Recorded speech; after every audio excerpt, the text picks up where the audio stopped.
Well, today is the day that we are going to run both choppers. I'm taking Bugs, Andy, and then I'll go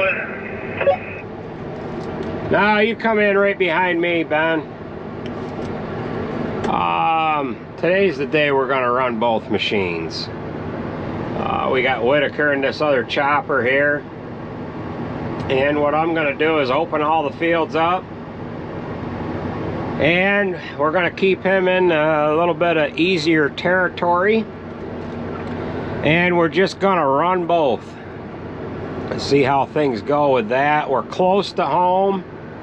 And we're thinking that we can get acclimated to being able to use both machines and all of the trucks. So we've got Ben hauling with us today. And do you have your field set, Andrew? 212. So let's get moving here.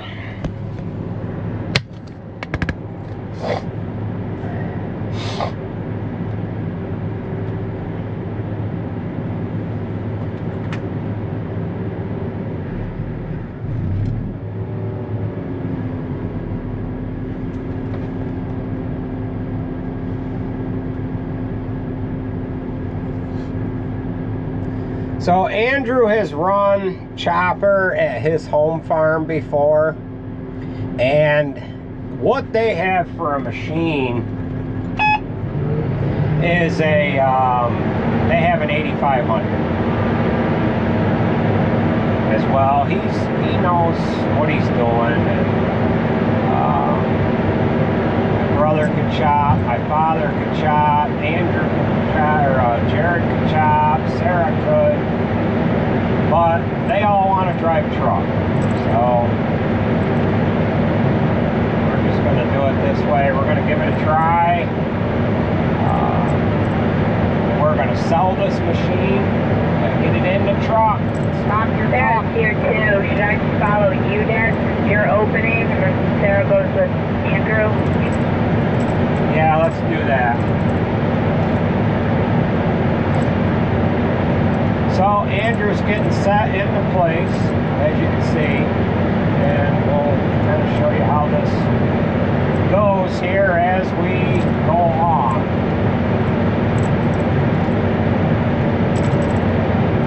We haven't used the 8700 since third cut day. He could open up, but I don't want to have him worrying about getting around the outside of the field. He hasn't been in all of our fields. It's not that I have more experience or anything like that. It's just that I don't want somebody to worry about having a problem, hitting something on the edge of the field, and being discouraged from running the machine. So if I damage something myself, it's a little easier to deal with that.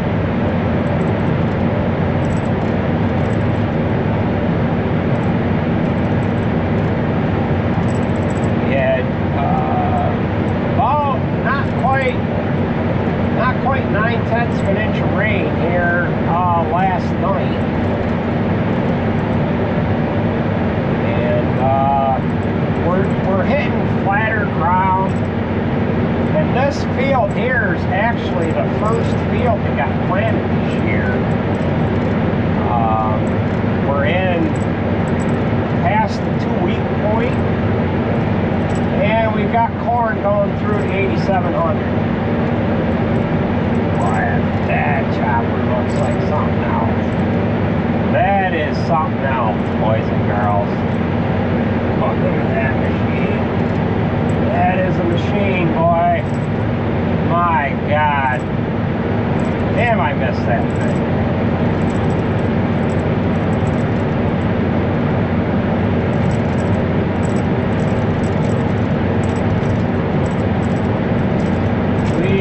I only like to go like 3 to 3.5 miles miles an hour around the outside. So both of these choppers are sized pretty good for the heads that they have. This being a 12-row unit and that one being a 10.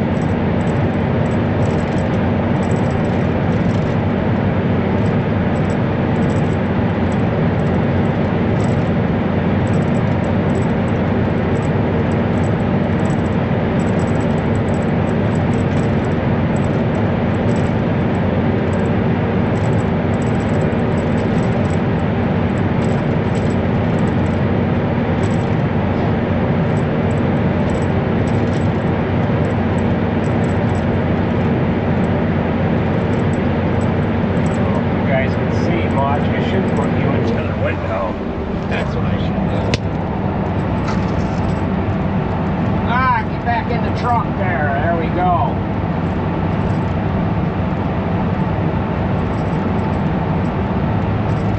But this Andrew, he has done a lot of stuff on his home farm, and another thing that he's probably a little better than me on is understanding these.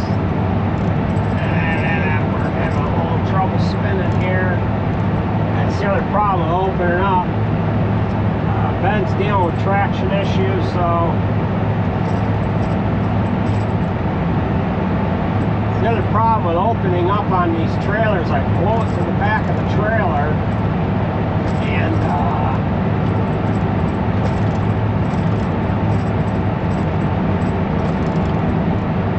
it takes all of the traction off the truck.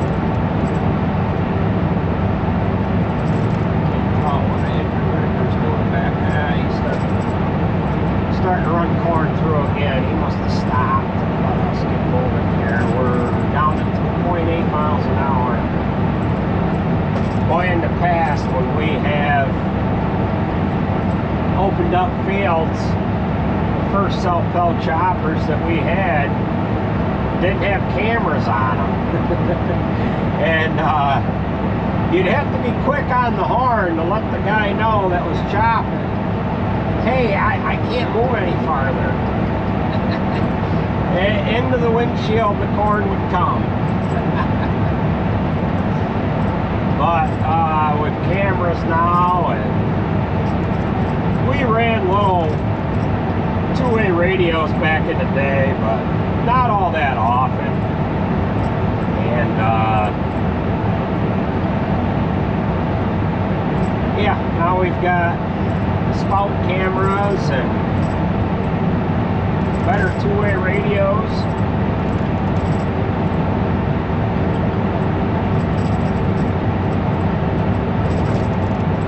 Another thing that we could have done is we could have had Andrew fill in the front of his trailer, and I could have filled the back, and then that way he would have had better traction.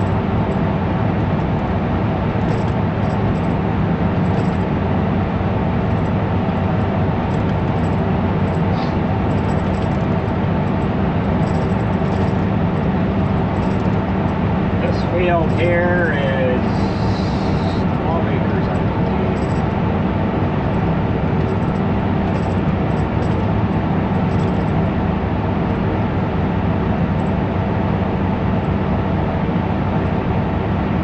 We're going to have trouble here on this hill.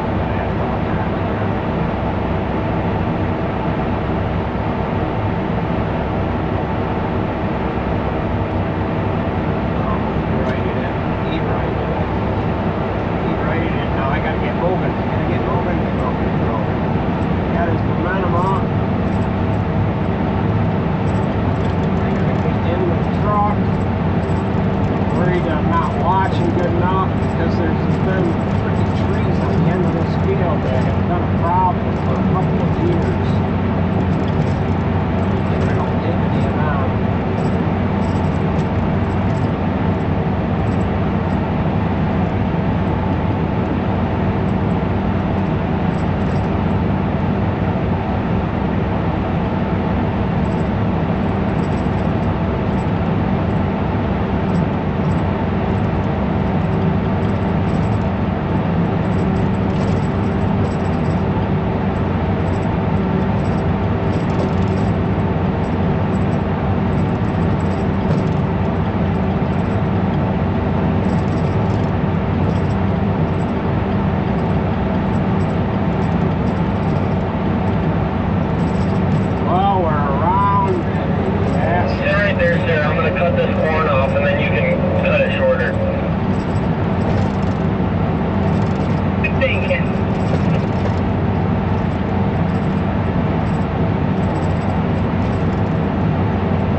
Sarah wasn't going to be able to get up around that corner, but she was able to get around it because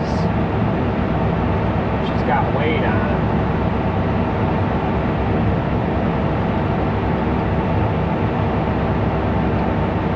You got enough on, Ben.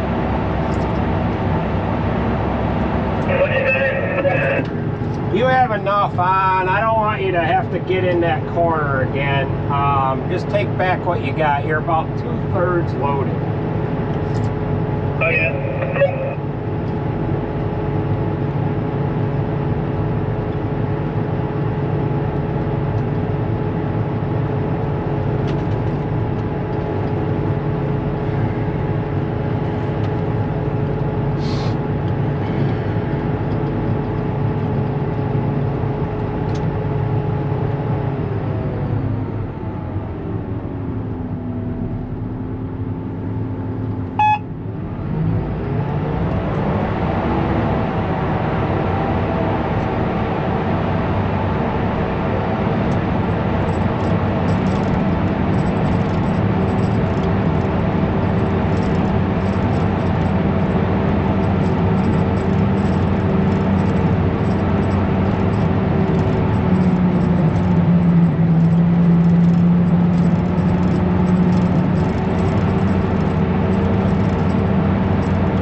Get around to my, you can square it up going down through where I am. Check your head height. Okay. Your first time around where I'm at, you're a little high.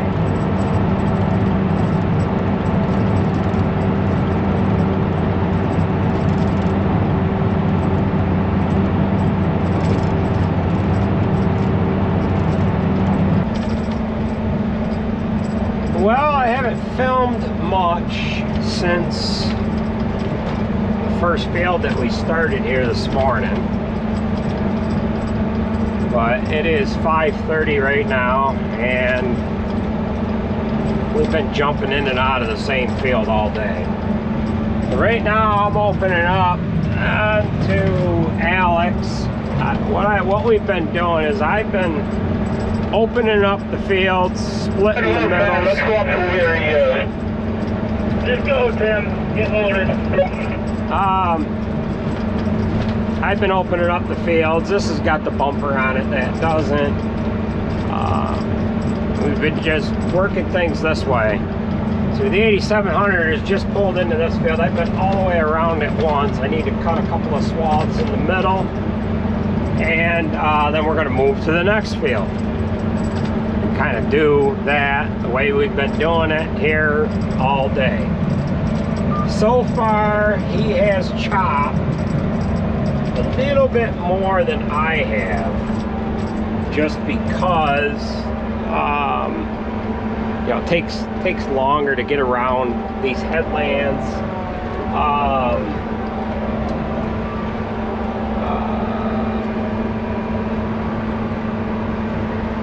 You know, we're going slower, and it just goes to show you that how much time gets wasted in all these small fields, just cutting headlands.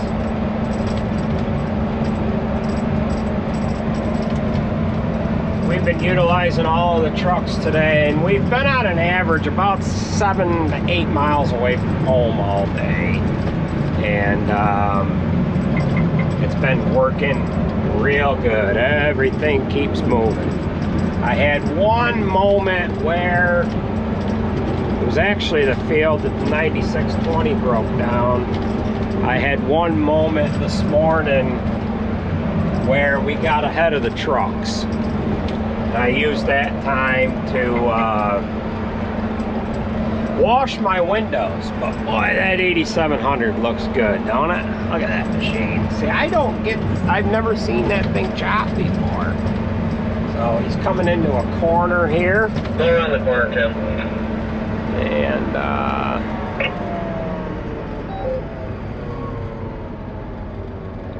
can be a pain in the butt going around these corners like this, but he's getting it.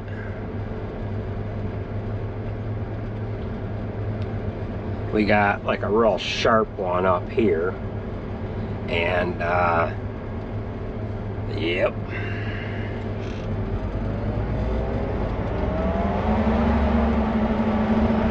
But we'll get this opened up.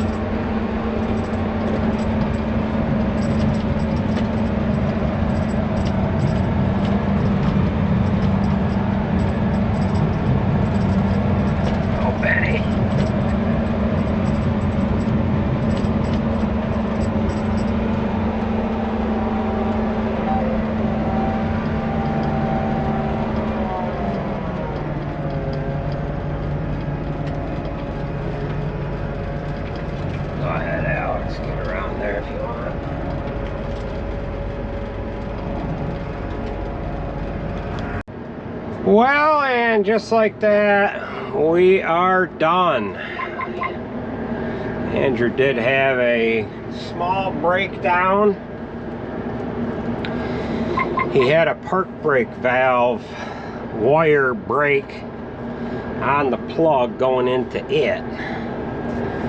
He lost about 45 minutes or so. Jared was able to get that fixed and figured out. So we're gonna head these home and get on things for tomorrow. My spout folded up, my head folded up, and we're ready to hit the road. So we've covered quite a few acres today, and we were in a lot of fields. Small fields. That's why we were in a lot of them. So, all right, we'll catch up with you guys tomorrow. We have some daylight here. Well, we are into the following day. We're just using one machine today. And we're gonna have that one bunk that we were going into yesterday full. And this is going up on top, and takes a little longer to get it pushed around or up on them steep bumps. But we are currently lakeside. That is a Tisco Lake right there. We have filmed quite a bit from this particular location here. These are strips, and I often get questions, why do you do strips? Well, this is a side hill, and with the fields and strips like this, it cuts down on erosion. So it's a beautiful day out today, nice and calm. Yesterday we had a few rain showers that kind of surprised us a little bit.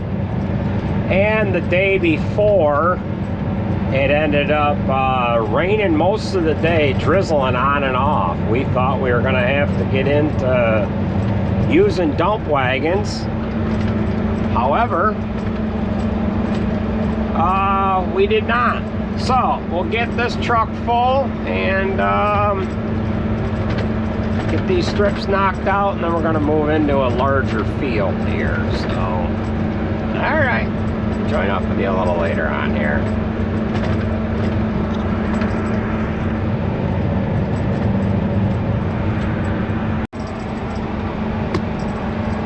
All right, we are now into the last bit of BMR that we're going to put in that one bunk that we're filling now. We're in a 90-acre field,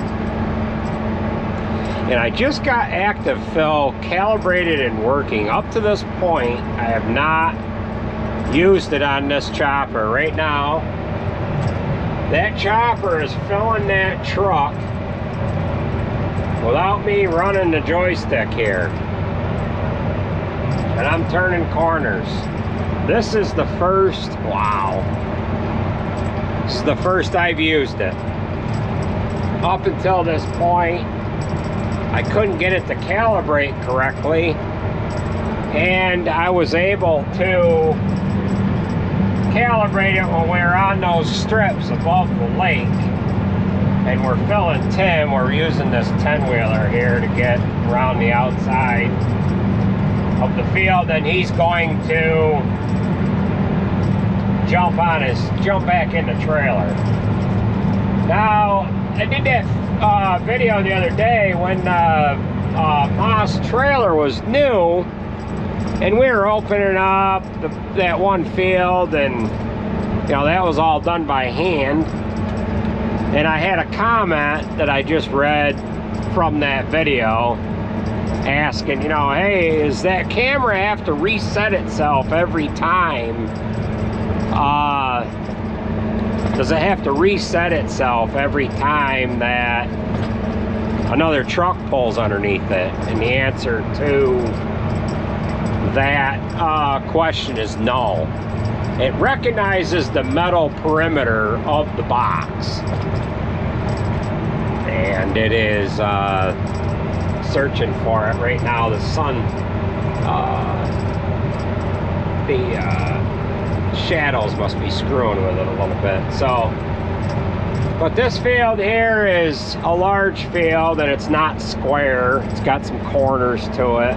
So we'll join back up with you here in a second once I get that other trailer underneath it here. So we're gonna fill the rest of this box here by hand.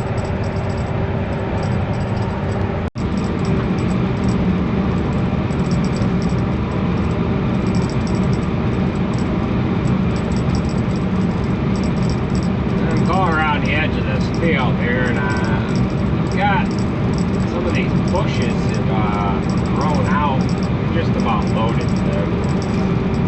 And I gotta make sure I don't get the freaking edge of the head over too far. I'm trying to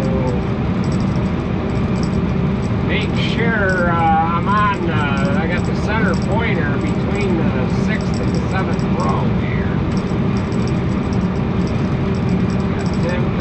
full. Then Ben has pulled up. We'll make the switch. Switched over into his trailer. Now what there is an orange button on this joystick. Once he gets in straight underneath it, I'll just press that twice.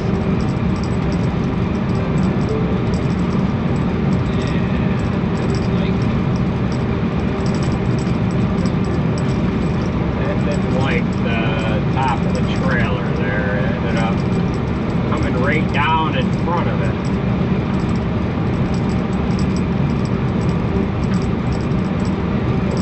Here a little bit. Worked nice on the straight truck.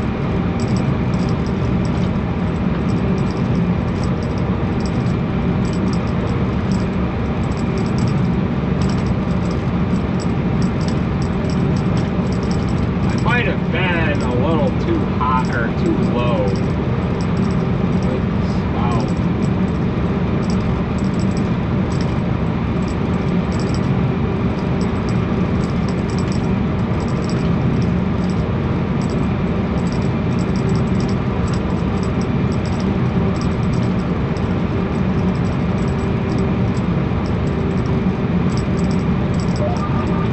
Hit the auto. Using row sense. Count my rows, make sure I'm in the middle of the 12. Make sure I'm between 6 and 7.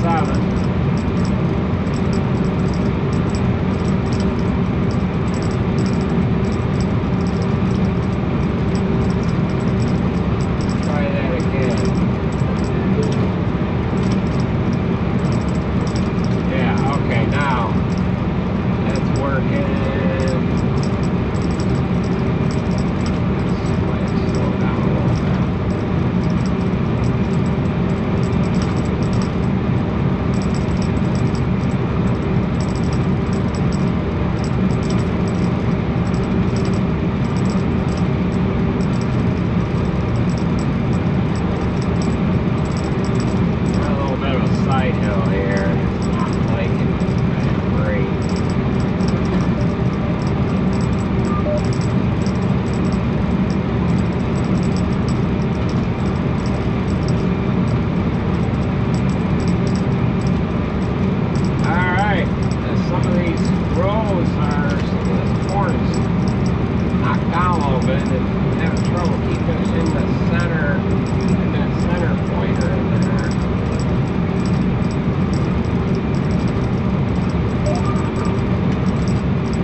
give you an idea how that works. Glad this active fill is now working because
okay.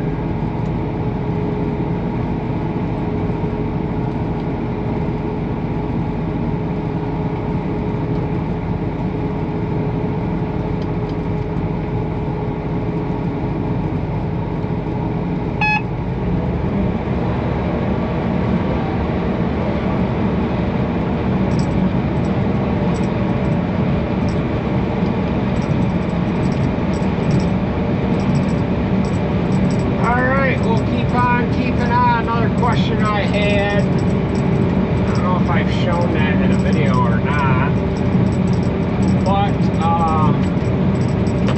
question I had was, do the front of your trailers fold down at all? And what that question was referring to is the front of the trailer folding down so that when you're opening up, you can get to the front of the trailer, or you haven't got to blow it up so high and then down in.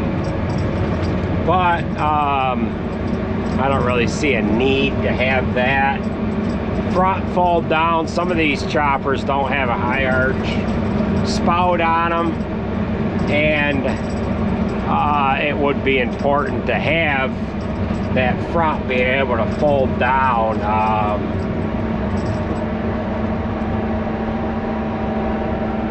I am back up. Ben, you got enough on. You could just get down the hill and go out that other driveway. But what we can do is we can let the truck pull right up in alongside the chopper. There's just enough room between the tire and the standing corn. And then what that allows me to do is put it right down in the front of the trailer. So that'll answer a couple of those questions, and we'll keep on keeping on here. So yeah.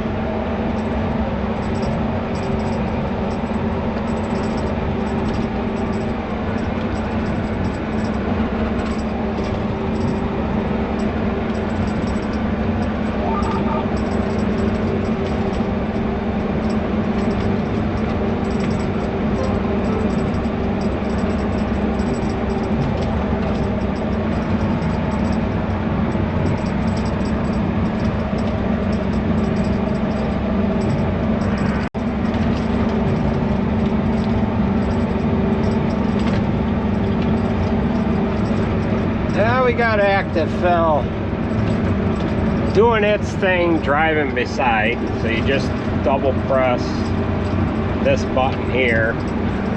The 8700 has active fill on it as well. However, this is an updated, they updated things a little bit here. There's actually 2 stereo cameras on this one that do the active fill. Then you can set the fill strategy. Right now I've got it filling, it's supposed to fill the front of the box first and then work towards the back. I got it set up that way for trailers, but it's doing everything. It's filling it on its own. based upon the camera on the spout. Now there's an active fill camera on there, and then this camera here is the one that I use when I'm opening up fields. It gives you a clear visual shot of the camera itself. I could show you what the active fill, the actual camera looks like. And there's what that looks like on the screen. So Alex is driving this truck here. She wanted to get a little experience with driving stick shift, being that we're not that far away from home, and we used straight trucks to get this field opened up. But you can see we've got, that's all the chopper. The chopper doing that completely. I have not filled this box at all myself. And we're using row sense. In other words, we're auto steering off the row. So we'll get this down there. Let that fill. Again, it's doing it all on its own here. Alright, so Alex, stop.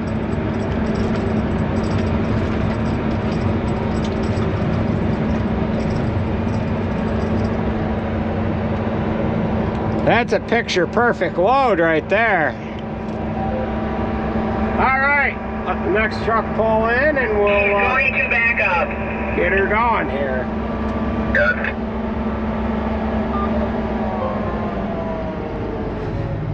Alright, she's gonna back up and go around. To give you guys a inoculant dog to take back to Richard at the shop. He's gotta get it for John. Okay. Okay. Alright.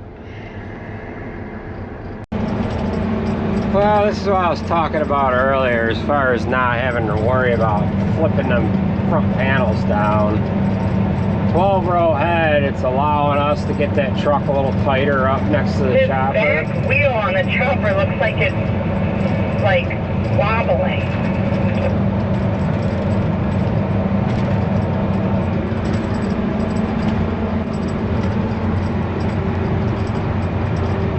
He's all the way back towards like the start of the field where the driveway is. If anybody's over there, we got me, Jacob, and Lukens on the other side here. Tim is at this other end here.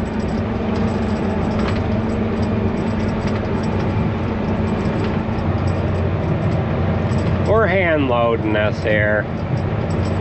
We're not using autofill. Blowing it in the back hole there. And it's so freaking rough that chopper moves just a little bit, ever so slightly, and that corn comes out of the trailer, side to side.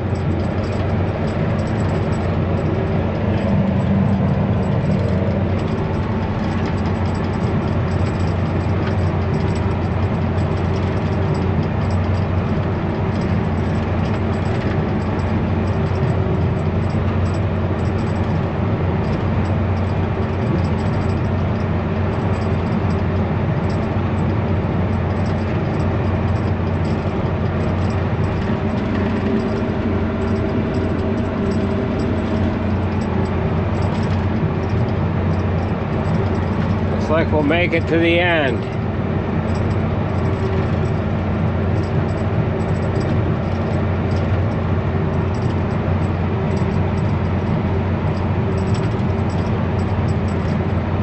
.4% moisture and running about 25 to 26.7 ton the acre there.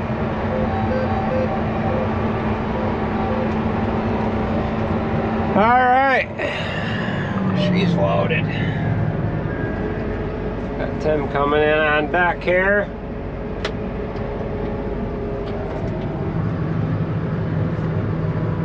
You got enough on, Sarah. I'll check this wheel, make sure it isn't gonna fall off. Sarah said my front right wheel was wobbling a little bit. don't know what she was saying, but I can't tell if it's just because you're going over the rough ground, but it looks like it's like wobbling. well, the rough ground might have loosened it up. You never know. What do you think, Tim? Do I need to get out, or is that front wheel okay?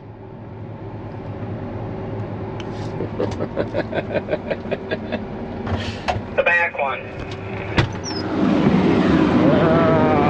She said the back one or the front one? I don't know. Back left one's okay.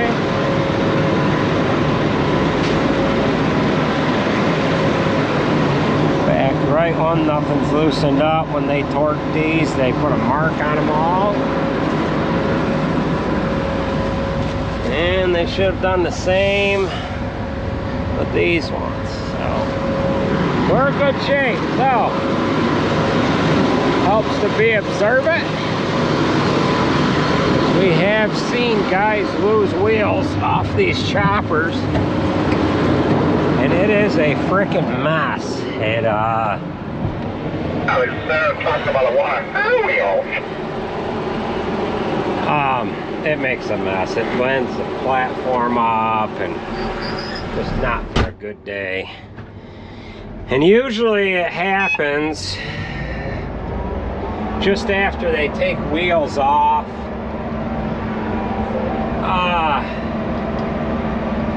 After they transport one of these, they'll take the wheels off and then nobody retorques them. And it makes for a bad day.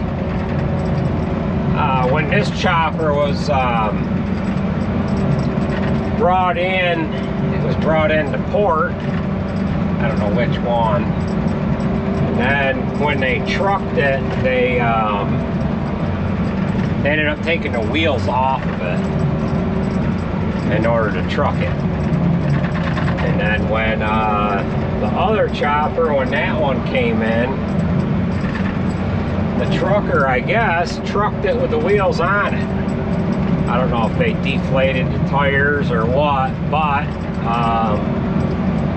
these are pretty tall, and you need a pretty good low trailer in order to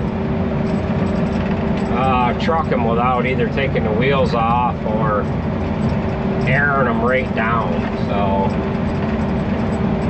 but you can see we got a pretty good steep hill right in this field. We came down over to our left, obviously, and this is probably the steepest part right here.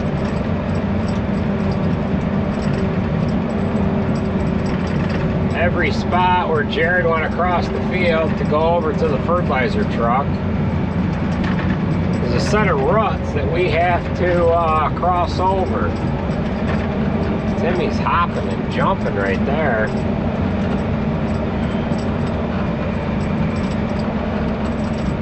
That was some tracks where he went from the fertilizer truck over to plant that other side.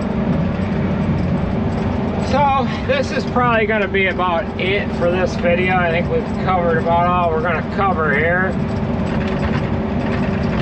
And we'll keep on keeping on here. So I want to thank everybody for watching, and we will catch you at the next one. Take it easy, folks.